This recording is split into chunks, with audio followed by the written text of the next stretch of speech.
warahmatullahi wabarakatuh. Waalaikumsalam warahmatullahi wabarakatuh. Halo Sobat PPM Bursa, kembali lagi di podcast PPM Bursa yang berjudul Bincang Hangat Bersahabat. Yeay. Ini kita udah episode ke-10 nih ya kalau dilihat-lihat kali ini. Nah, kali ini kita punya bintang tamu yang luar biasa lagi nih. Kenalin dulu dong Kak, namanya siapa? Oke, halo semuanya. Nama aku Salwa Zahra.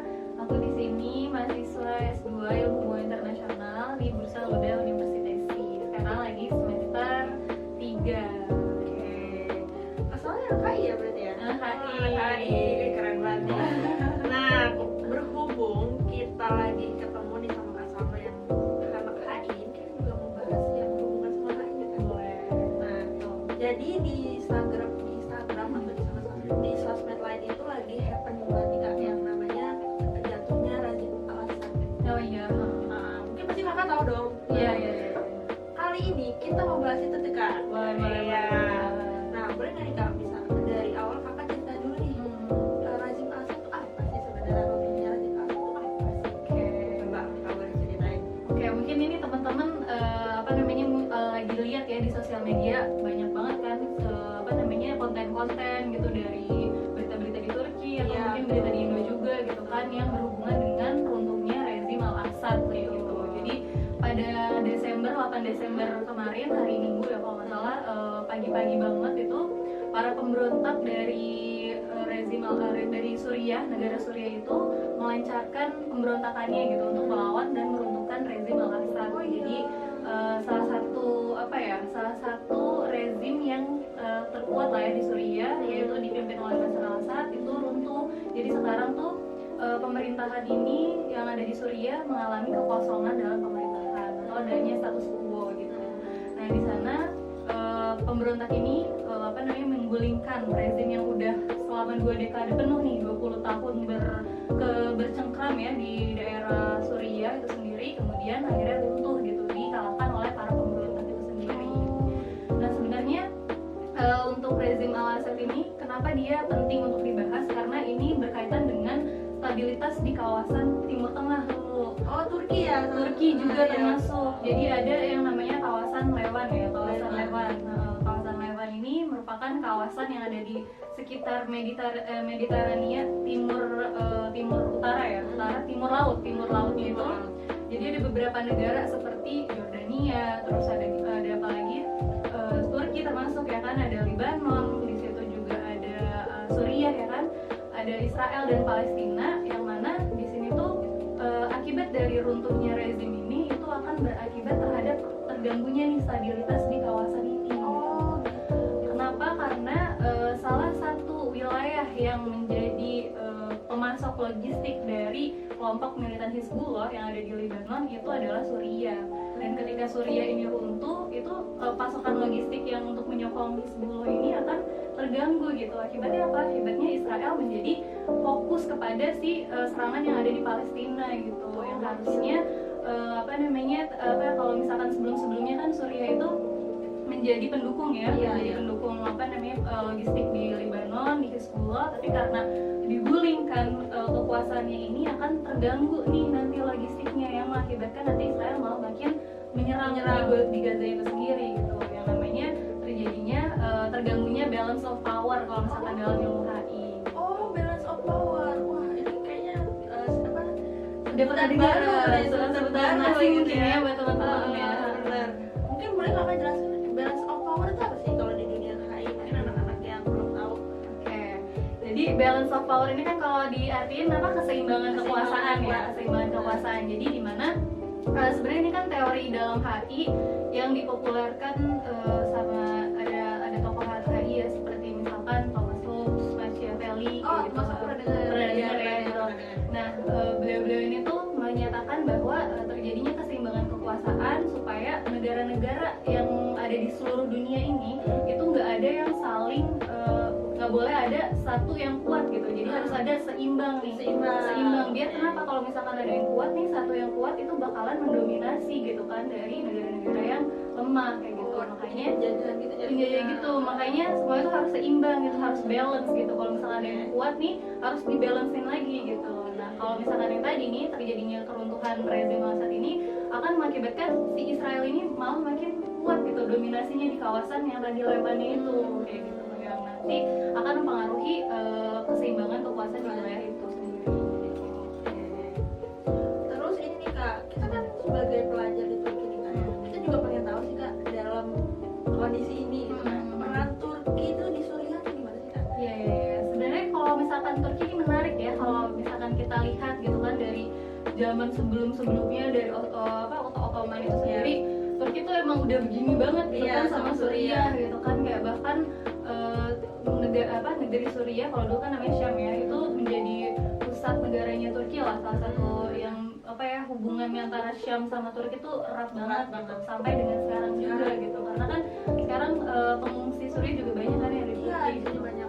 Nah kalau misalkan pengaruhnya dari Turki jatuhnya rezim Assad ini terhadap Turki, itu sebenarnya Turki ini mempunyai kepentingan tersendiri loh begitu, kepentingan keamanan nasional, kemudian juga geopolitiknya Turki sama ekonomi Turki itu sendiri gitu. Kita bahas satu-satu kali ya. Boleh banget. Ini penting banget ya teman-teman. Jadi kalau misalkan keamanan Turki, kenapa sih itu runtuhnya rezim Al-Assad ini penting bagi keamanan Turki? Kalau misalkan Turki itu dia ini sebenarnya kan dia berbatasan langsung ya sama Suriah. Jadi kan Turki di sini terus juga gitu Suriah gitu. Deket banget gitu. Nah di Suriah sendiri itu ada kelompok-kelompok yang namanya Kurdistan. Kurdistan kalau misalkan teman-teman tahu, ada beberapa partai Kurdi gitu kan yang memang dia tuh ingin membentuk negara sendiri seperti PKK, kemudian ada YPG, PYD gitu kan. Nah mereka ini bertujuan untuk membangun negara sendiri, karena kan kelompok Kurdistan ini banyak banget ya, ada 25-35 jutaan ya. Dan mereka ini kelompok terbesar yang nggak punya negara. Jadi orang-orang ini tuh banyak gitu kan, tapi dia tuh menyebar ke Irak, Iran, termasuk Turki, Suriah juga, di beberapa negara gitu. Nah termasuk di Turki juga nih ada orang-orang ini. Nah Turki itu nggak mau supaya orang-orang Kurdistan itu membentuk negara, karena apa? Karena dia bisa mencaplok negara Turki, beberapa wilayahnya Turki gitu. Makanya dia Turki ini mendukung beberapa sebagian pemberontak yang ada di Suriah gitu, untuk menekan terjadinya tadi tuh si kelompok-kelompok militer ini mendirikan negara sendiri gitu. Jadi kalau misalkan yang terbesar ya, kelompok terbesar pemberontak terbesar di Suriah kan ada dua ya, ada SDF sama SNA. SDF ini adalah Syrian Democrat Forces, atau kelompok militer yang emang sebagian besar itu isinya tuh orang-orang Kurdistan nih, yang PKK, PYD juga di sana gitu. Nah yang satu lagi ada SNA itu Syrian National Army. Nah SNA ini yang didukung sama pemerintah Turki gitu, yang mana dia ini membentuk kekuasaannya itu ada di daerah-daerah buffer zone atau daerah penyangga gitu. Kayak perbatasan antara Turki sama Suriah kayak gitu. Nah sebenarnya Turki itu tadi tuh untuk menekan terjadinya pemberontak Kurdi ya, maksudnya orang-orang Kurdi ini membentuk negara sendiri, akhirnya dia itu mendorong nih si pemberontaknya ini supaya wilayahnya itu tetap berada di Turki gitu. Nggak dicaplok gitu ya. Itu yang pertama. Terus kedua ya geopolitik ya tentunya, karena Turki kan ingin memperluas kekuasaan itu sendiri ya, maksudnya supaya dia tuh tetap dari kekuasaan ini, bahkan dia juga bisa memperluas kekuasaan itu sendiri gitu. Dan yang terakhir adalah ekonomi, karena kan di Suriah itu kan banyak ladang minyak sama gandum gitu. Nah Turki juga mempunyai kepentingan tersendiri. Menarik banget ya. Jadi memang konflik ini menjadi suatu hal yang sangat penting juga terhadap geopolitiknya Turki di kawasan, terutama di kawasan Timur Tengah. Ternyata panjang juga ya. Panjang. Pergelutan dan lain-lainnya itu banyak banget ternyata ya. Oke nih Kak, kebetulan nih kan Kakak anak HI ya, hubungan internasional. Aku juga pengen tahu nih Kak, kira-kira gitu dari sudut pandang Kakak, perspektif Kakak sebagai anak HI atas kontroversial ini itu apa sih? Gimana sih? Sebenarnya kalau misalkan di HI sendiri kan ada beberapa perdebatan kayak misalkan perdebatan besar pertama, kedua, ketiga, keempat dan seterusnya gitu. Dan dari masing-masing perdebatan ini tuh ada kayak perspektif yang yang dia tuh bisa diambil dari sudut pandang yang berbeda dalam ilmu HI. Oh gitu. Kalau yang besar tuh ada realisme sama liberalisme. Liberalisme. Gitu. Oh, aku tahu liberalisme. Iya, realisme. Kalau misalkan realisme itu kan lebih kepada negara itu untuk mempertahankan negaranya, mereka itu akan fokus kepada keamanan, kemudian militer kayak gitu, lebih kepada yang hard power lah gitu. Sementara kalau liberalisme itu suatu negara yang mana ketika ingin mempertahankan kekuasaannya itu lebih kepada yaudah yuk kita kerja sama aja, kita lebih kepada yang soft power gitu, kerja sama aja, dagang aja gitu. Kalau misalkan ini kita lihat dari kondisi yang ada di Timur Tengah sekarang ini, terutama runtuhnya rezim Al-Assad ini, itu lebih condong kepada realisme gitu, terutama dari sudut pandangnya Turki ya. Turki ini tadi kan mempunyai kepentingan wilayah tersendiri, kepentingan keamanan sendiri gitu. Jadi perspektif realisme ini sangat digunakan gitu di rezim runtuhnya, di peristiwa ini gitu, peristiwa rezim runtuhnya rezim Al-Assad ini gitu. Jadi memang dari pendekatan ini negara itu condong untuk mempertahankan keamanan militernya, kemudian hard powernya itu supaya negara itu tetap eksis gitu di dunia internasional. Jadi memang itu merupakan suatu hal yang wajar ya dalam suatu negara gitu untuk dapat mempertahankan kedaulatannya, ya dia harus mempertahankan dirinya gitu. Kalau nggak kayak gitu kan runtuh, dia runtuh atau mungkin dicaplok sama negara lain. Wah, itu sih yang harus dihindari ya. Kalau kayak gitu mau banyak perpecahan gitu ya. Betul. Oke. Sekarang ini Kak, tadi kan kita udah bahas tuh ya perang Turki di Suriah dan lain-lain. Sekarang aku pengen tahu. Gak mungkin dong nggak ada hambatannya. Ya betul. Iya dong. Nah, aku pengen tahu nih hambatannya dari keterlibatan Turki di konflik ini itu apa sih? Sebenarnya kalau misalkan kita lihat ya, Turki itu sebenarnya punya kepentingan jangka panjang juga gitu terhadap intervensi wilayah di Suriah gitu. Nah cuma ada beberapa hambatan yang sekarang dihadapi Turki gitu ya. Seperti misalkan kurang stabilnya politik domestik di dalam negeri Turki itu sendiri gitu. Maksudnya sekarang kan masih ada ini ya, tarik-tarikan kekuasaan ya, Iya. satu partai dengan partai lainnya gitu, yang mana fragmentasi dari Turkinya dalam kondisi politik domestik juga terpecah belah gitu. Saya nggak bersatu yang benar-benar kuat ya gitu. Nah itu tantangan tersendiri tuh untuk tadi intervensi jangka panjang gitu. Kemudian yang kedua bisa dilihat juga dari segi ekonomi. Nah sekarang kan di dalam negeri Turki sendiri kan masih ini ya, inflasinya masih panjang banget ya kan, kayak dulu tahun berapa waktu itu datang ke sini? Aku tahun 2022. Nah 2022 itu lihatnya tuh masih sekitar 800-an. Sekarang 2024 udah 500-an, jatuh banget Nah itu kan, itu juga maksudnya kondisi itu yang harus dibenahi dulu nih di politik dan ekonomi Turki itu sendiri sebelum mengintervensi jangka panjang dan terlibat di dalam kawasan ini gitu, politik kawasan ini gitu. Oke nih Kak, ada pertanyaan terakhir nih Kak. Sebelum kita sampai di akhir sesi podcast ini, aku mau tahu nih Kak, kita kan mahasiswa nih Kak, mahasiswa, aku juga mahasiswa. Nah aku pengen tahu nih Kak, dalam konservasi ini gitu, kontribusi yang bisa kita lakukan apa sih? Iya betul.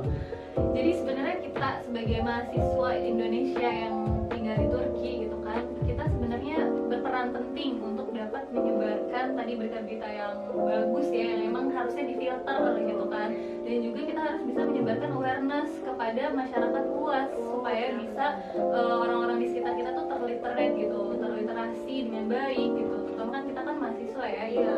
Aku dengar gitu kan kabar yang sekarang tuh sebenarnya mahasiswa Indonesia cenderung agak sedikit negatif terus nih lo, kayak orang Indonesia banyak pulang ke Indo, terus udah gitu bahasa Turkinya emang agak kurang kayak gitu. Nah kita nih sebagai mahasiswa Indonesia harus bisa menumpuk berita-berita itu gitu, mendegradasi lah, menurunkan gitu. Berita-berita itu menghapus dengan berita-berita yang bagus, yang positif, kayak misalkan mahasiswa Indonesia itu nulis artikel-artikel atau opini-opini tentang kajian Timur Tengah, atau mungkin dulu tentang akuntansi kayak gitu segala macam, yang emang bisa memfilter tadi tadi berita-berita buruk itu sendiri kayak gitu. Jadi berarti harus bisa sadar juga ya Kak, kalau Sadar. banyak loh dampak positifnya sebenarnya dibandingkan Benar. berita-berita yang negatif di luar sana gitu. Iya gitu.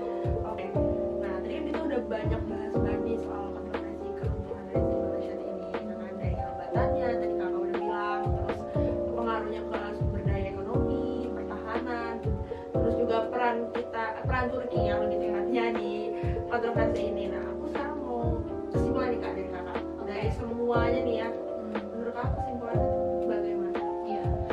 Jadi sebenarnya kita banyak belajar ya tentang peristiwa ini, peristiwa jatuhnya rezim Bashar al-Assad di Suriah gitu kan, yang mana menciptakan ruang kosong di Suriah dan menjadi tadi yang ruang kosong ini memiliki kesempatan yang besar gitu bagi negara-negara di sekitarnya untuk memanfaatkan situasi ini gitu, termasuk tadi Israel, Turki juga gitu kan, di kawasan ini punya kepentingan masing-masing kayak gitu. Dan once ketika Turki mau mengintervensi lebih jauh lagi dalam konflik ini, itu dia tuh harus bisa tadi tuh menyelesaikan permasalahan internal maupun eksternal yang ada di Turki itu sendiri. Misalkan tadi kalau internal politik domestik, kemudian ekonomi Turki yang masih sedikit agak ini juga nggak stabil kayak gitu kan, dan juga yang eksternalnya dari geopolitik Turki itu sendiri gitu. Nah Turki ini kan sebenarnya wilayahnya unik ya, maksudnya ini tuh Turki ini menjadi wilayah di antara negara-negara yang berperang di sekitarnya, dan dia tuh menjadi negara yang stabil gitu, kayak dari timur itu berperang kan, Israel, Palestina, Lebanon segala macam, terus ada juga di wilayah Kosovo, Serbia, Georgia gitu segala macam. Nah Turki itu cenderung stabil ya, nah gitu, dan ini tuh menjadi peluang juga bagi Turki untuk bisa menstabilkan negara-negara di kawasan itu sendiri gitu. Jadi mungkin kita bisa melihat banyak hikmah dari peristiwa ini ya, peristiwa jatuhnya rezim al-Assad, supaya mungkin ini bisa jadi pembelajaran bagi semua negara-negara yang ada di dunia, dan juga kita jadi lebih paham lagi kalau misalkan kekuatan rakyat itu menjadi kekuatan penting gitu dibandingkan kekuatan yang oligarki Oh gitu, iya, betul, kekuatan betul. pengusaha. Jadi ketika rakyat bersatu itu semua bisa terjadi gitu, semua bisa bersatu gitu. Wah, luar biasa banget nih Kak Salwa yang penjelasannya. Dan tadi tuh aku banyak banget loh ilmu-ilmu yang aku dapet, dan pasti penonton nanti bakal banyak dapet ilmu-ilmu baru nih ya pasti. Oke, sekian mungkin ya dari kita, dari aku Lulus sebagai moderator dan bintang tamu yang luar biasa kita Kak Salwa. Semoga konten ini bisa bermanfaat buat teman-teman semua.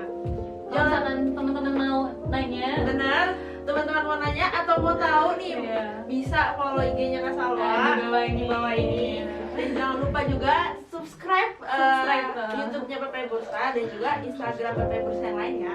dan juga Instagramnya Lulu juga. Oke, boleh banget, langsung juga follow ya. Kita bisa Oke. diskusi bareng Bareng, mungkin ya. kapan-kapan. Semangat teman-teman, sehat Terima selalu. kasih, sampai jumpa